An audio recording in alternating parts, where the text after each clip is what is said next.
ಸಮತಾ ಸೈನಿಕಗಳ ರಾಜ್ಯಾಧ್ಯಕ್ಷ ವೆಂಕಟಸ್ವಾಮಿ ಅವರು ನಾವು ಸುಮಾರು 4 ದಶಕಗಳಿಂದ ಒಡನಾಡಿಗಳಾಗಿದ್ದೀವಿ. ಎಲ್ಲ ಹೋರಾಟಗಳಲ್ಲಿ ಸಕ್ರಿಯ ಭಾಗವಹಿಸಿದ್ದೀವಿ. ಅವರು ಇವತ್ತು ಈ ನಮ್ಮ ಕಾರ್ಯಕ್ರಮಕ್ಕೆ ಬಂದು ಈ ಹೋರಾಟಕ್ಕೆ ಬೆಂಬಲ ಕೊಟ್ಟಿರೋದಕ್ಕೆ ನಾನು ಭೀಮ ನಮನಗಳನ್ನು ಅವರಿಗೆ ಸಲ್ಲಿಸಲಿಕ್ಕೆ ಇಷ್ಟಪಡ್ತೀನಿ. ಹಾಗೆಯೇ ಈ ಹೋರಾಟದಲ್ಲಿ ಭಾಗವಹಿಸಿರುವಂಥ ಎಲ್ಲ ಹೋರಾಟಗಾರರಿಗೂ ನಮನಗಳು ಶಾಶ್ವತವಾಗಿರಲಿ ಅಂತ ಬಯಸ್ತೀನಿ.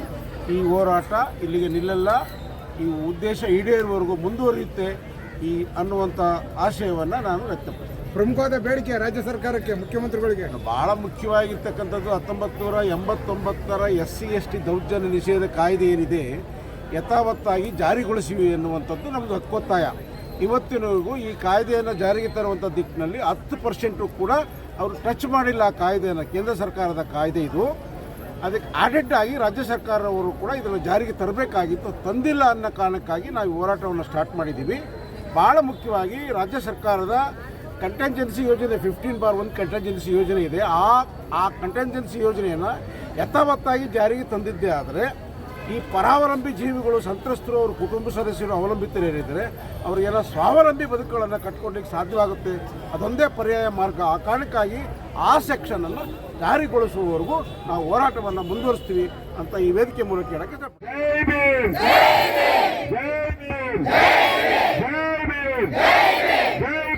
ಸಂಘಟನೆ ಟಿ.ಡಿ. ರಾಜಗಿರಿ ಅವರ ರಾಜ್ಯ ನಾಯಕತ್ವದ ಸಂಘಟನೆ.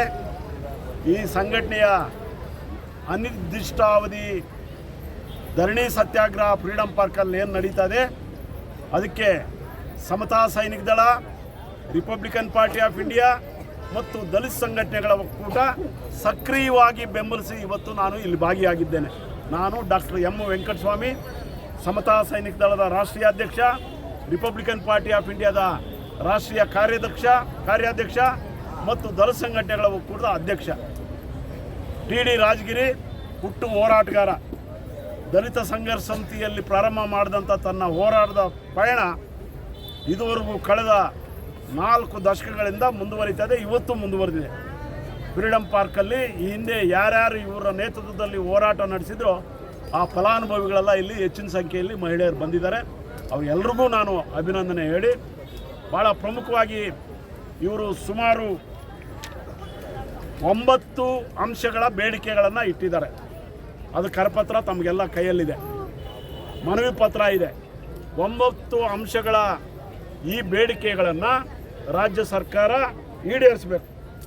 ಚಳ್ಳಕೆರೆ ತಾಲೂಕು ಹಾಗೆಯೇ ಬೇರೆ ಬೇರೆ ಚಿತ್ರದುರ್ಗ ಜಿಲ್ಲೆಯ ಅನೇಕ ಗ್ರಾಮಗಳ ಭೂಮಿ ವಿಷಯ, ದೌರ್ಜನ್ಯಗಳ ವಿಷಯ ಇವೆಲ್ಲವನ್ನು ಕೂಡ ಕೈಗೆತ್ತಿಕೊಂಡು ಹೋರಾಟ ಮಾಡ್ತಾಯಿದ್ದಾರೆ.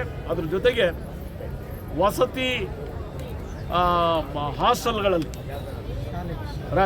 ವಸತಿ ಶಾಲೆಗಳಲ್ಲಿ, ರಾಜ್ಯ ರೆಸಿಡೆನ್ಷಿಯಲ್ ಸ್ಕೂಲ್ಸ್ ಏನು ನಡೀತಾ ಇದ್ದಾವೆ ಆ ವಸತಿ ಶಾಲೆಗಳಲ್ಲಿ ಕೆಲಸ ಮಾಡ್ತಾ ಇರ್ತಕ್ಕಂಥ ಅತಂತ್ರ ಬದುಕಿನ ಪ್ರಾಂಶುಪಾಲರಿರ್ಬೋದು ಅಥವಾ ಉಪನ್ಯಾಸಕರಿರ್ಬೋದು ಅಥವಾ ಬೇರೆ ಸ್ಟಾಫ್ ಇರ್ಬೋದು, ಇವರ ಬದುಕು ಭಾಳ ಕಠಿಣವಾಗಿದೆ. ರಾಜ್ಯ ಸರ್ಕಾರ ಬೇಕಾದ ರೀತಿಯಲ್ಲಿ ಖರ್ಚು ಮಾಡ್ತಾ ಇದೆ. ಆದರೆ ದಲಿತ ಸಂಘಟನೆಗಳ ಹೋರಾಟದಿಂದ ಈ ರಾಜ್ಯದಲ್ಲಿ ಪ್ರೊಫೆಸರ್ ಕೃಷ್ಣಪ್ಪ ಅವರ ನೇತೃತ್ವದಲ್ಲಿ ಆರಂಭ ಆದಂಥ ವಸತಿ ಶಾಲೆಗಳ ಅವ್ಯವಸ್ಥೆ ಭಾಳ ದೊಡ್ಡದಾಗಿದೆ.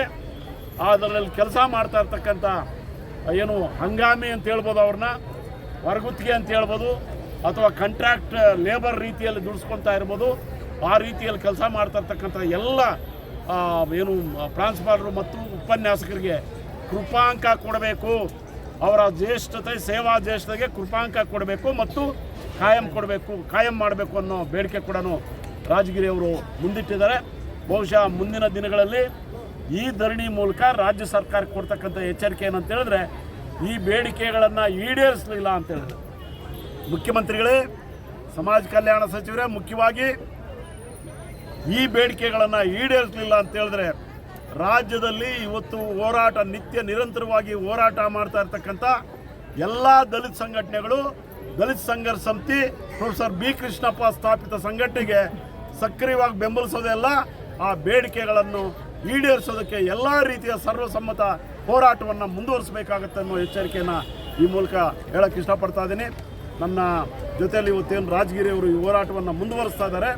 ಬಹುಶಃ ಇವತ್ತು ಕೆ ಎಚ್ ಮುನಿಯಪ್ಪ ಅವರಾಗಲಿ ಅಥವಾ ಮುಖ್ಯಮಂತ್ರಿ ಆಗಲಿ ಉಪಮುಖ್ಯಮಂತ್ರಿ ಆಗಲಿ ಈ ಕಡೆ ಗಮನ ಹರಿಸಿ ಇವರ ಡೆಲಿಗೇಷನನ್ನು ಕರ್ಕೊಂಡು ಮಾತುಕತೆ ನಡೆಸಿದ್ರೆ ಸರಿ.